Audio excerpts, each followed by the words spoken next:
बच्चों सुनते हैं आलू की कहानी।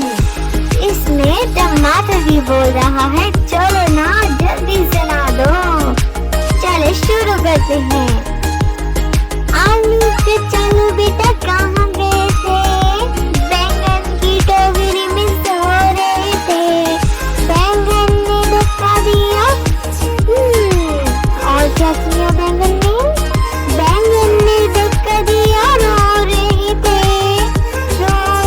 थे, रोते रोते घर गए। मम्मी ने पूछा, आलू पे चलो बेटा कहाँ गए थे? गुस्सा किया बैंगन ने। मम्मी ने प्यार किया, हंस रहे थे, नाच रहे थे। मम्मी ने बोला रोटी खाओ, आलू ने बोला गोल गोल, पापा ने बोला मेरी भी हो।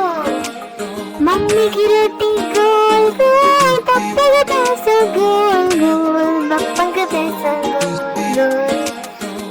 नाचो नाचो, दादी का चश्मा गोल गोल, दादी की दुनिया गोल गोल। मम्मी की बेटी गोल गोल, नाचो।